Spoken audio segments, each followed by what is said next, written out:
이사야서 1장 28절 29절 말씀 공독합니다. 이사야서 1장 28절 29절 말씀입니다. 같이 공독합니다.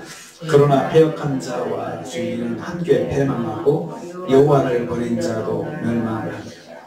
너희가 기뻐하던 상수리나무로 말미암아 너희가 부끄러움을 당할 것이요 너희가 택한 동산으로 말미암아 수치를 당할 것이며. 아멘. 오늘 말씀은 하나님께서 이스라엘의 패역한 자와 죄인들의 징계에 대해서 말씀하시는 것을 내용을 하고 있습니다. 패역한 자와 죄인은 함께 패망할 것이다 라고 말씀하셨습니다. 28절입니다. 여기서 패역한 자는 배신한 사람을 말합니다. 즉 하나님을 배신하고 우상을 섬기는 지도자와 백성들을 패역한 자들이다 표현했습니다. 여기서 죄인은 율법의 말씀과 하나님의 뜻을 불순종하는 지도자와 백성들을 말합니다. 하나님을 배신한 하나님의 백성들, 또 하나님 말씀에 불순종하는 하나님의 백성들에 대한 징계를 말씀하고 있습니다. 하나님의 경고와 회복의 은혜를 선포함에도 불구하고 계속해서 하나님을 배신하는 삶을 사는 하나님의 백성들에게 하나님은 패망으로 징계하실 것이다 말씀하셨습니다. 함께 패망하고 라고 했습니다. 완전한 파멸의 징계를 받을 것입니다. 그렇다고 해서 한 번 죄짓고 또 한 번 하나님 떠났다고 해서 바로 그렇게 징계가 오는 것이 아니고요. 하나님께서 경고해 주시고 계속해서 말씀으로 인도해 주시고 그럼에도 불구하고 하나님을 배신하고 떠나는 것을 말합니다. 여전히 하나님을 배신하고 하나님 말씀에 불순종하는 성도는 결국은 파멸의 징계를 받게 됩니다. 그래서 하나님께서는 성도가 계속해서 하나님을 멀리하고 믿음으로 돌아오지 않을 때는 징계하실 수밖에 없습니다. 두 번째로 여호와를 버린 자는 멸망할 것이다 라고 했습니다. 28절 후반부입니다. 여호와를 버린 자는, 이 여호와를 버린다 라고 하는 말은 우상을 섬기기 위해서 여호와를 버린 사람들을 말합니다. 하나님의 백성으로서 하나님을 버리고 우상 앞으로 나아가 섬기는 삶을 사는 사람들입니다.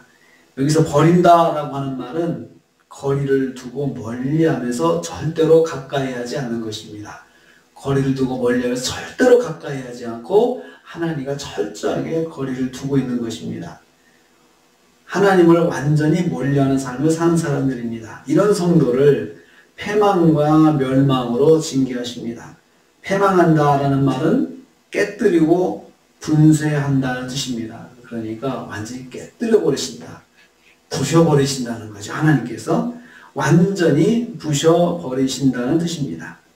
멸망한다는 말은 멈춰버리게 한다는, 딱 스톱시키는 거죠. 모든 것을 다 그냥 딱 멈추게 만들어서 더 이상 진전이 되지 않게 만들어 버리신다는 것입니다. 하나님의 징계가 그런 방법이 있습니다. 완전히 깨뜨리시든지 아니면 더 이상 진도가 나가지 않도록 딱 고정을 시켜놓고 그 자리에 머물게 하신다든지. 그래서 두 형태 다 우리가 확인할 수 있는 거죠. 내가 완전히 부셔져 버렸구나. 이걸 느끼게 하시고, 또 하나는 내가 더 이상 나가지도 못하고 또 움직이지도 못하고 아주 진퇴양난의 그런 상황 속에 꽉 묶여버리게 하나님께서 만드시는 것, 이것도 하나의 징계의 형태가 되고 있습니다. 하나님을 떠난 성도는 막힘을 받기도 하고 또 망가지기도 하고 하는 그러한 징계를 받습니다. 세 번째로 그들이 섬기는 것으로 부끄러움과 수치를 당할 것이다 라고 했습니다. 29절 말씀 보면요, 상수리나무가 나오고 동산이 나옵니다. 기뻐하던 상수리나무, 택한 동산, 그러니까 우상을 섬기기 위한 장소를 말하는데요, 상수리나무로 인해서 부끄러움을 당할 것이다 라고 했습니다. 상수리나무는 우상을 섬기는 장소입니다. 우상 앞입니다. 이 말은 그들이 섬기는 우상을 통해서 부끄러움을 받게 하신다는 것입니다. 우상 앞에 절해서 우상을 의지하고 하는데 그 우상 때문에 오히려 부끄러움을 당하게. 그래서 확실하게 내가 우상을 통해서 우상한테 절하고 우상한테 기도했더니 그것을 통해서 그렇게 신뢰하고 의지했던 걸 통해서 내가 부끄러움을 당할 수 있게 하신다. 이것도 징계입니다. 우상에게 기대하던 것이 무너지고 무용하게 만드신다는 뜻입니다. 또한 동산으로 인해 수치를 당한다 했습니다. 여기서 동산은 그들이 우상을 섬기기 위해서 택한 장소입니다. 아주 좋은 동산, 아주 예쁘고 멋있고 그리고 경치가 좋고 하는 거기서 우상을 섬기는 거죠. 그럼 야, 여기가 참 좋겠다. 우리가 마치 예배당을 세울 때에 좋은 장소에다가 예배당을 세우고 그런 것처럼 우상을 섬기는 것도 그렇습니다. 오히려 우상 섬기는 사람들이 더 그런 자리를 잘 골라 놓는 것을 봅니다. 그 장소에서 기도하던 것들이 이루어지지 않아서 고통을 당하게 하신다는 것입니다. 거기서 여러 가지 소원을 빌겠죠. 그런데 그것이 하나도 들려지지 않도록 만드신다는 거죠. 하나님을 의지하지 않고 기대하는 것들을 부끄럽게 하신다. 내가 거기다가 모든 걸 걸고 기대를 했는데 거기에서 실망하게 만들고 거기에서 망하게 만들고 그것 때문에 내가 그랬구나 라는 것을 느끼게 만드신다는 것입니다. 하나님의 징계는 하나님 외에 의지하기 위해서 섬기는 것을 통해서 수치를 당하게 하시는 거죠. 수치를 당하게 하시는 거죠. 절대적으로 내가 기대했던 것을 아무 결과가 나오지 않게 만드신다든지 그렇게 해서 하나님께서 수치를 당하게 하시는 것. 이것도 하나님의 징계의 방편 중에 하나입니다. 결국은 이 모든 것들이 하나님의 백성들이 돌아오라는 메시지입니다. 나에게 돌아오라. 아버지의 자녀로 다시 살아라.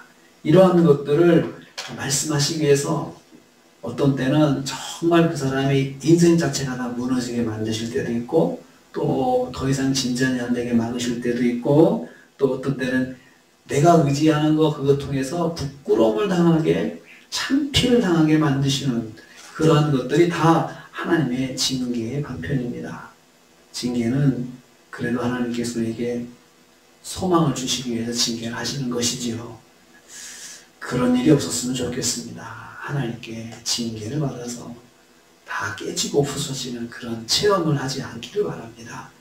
그래서 우리가 순간순간 하나님의 말씀 의지하고 내가 말씀대로 살아야겠다 하면서 말씀을 붙잡고 하나님을 떠나지 않고 그래서 하나님의 은혜와 사랑을 늘 충만하게 누리시는 저 여러분 되시기를 주님의 이름으로 축복합니다. 주님 감사합니다.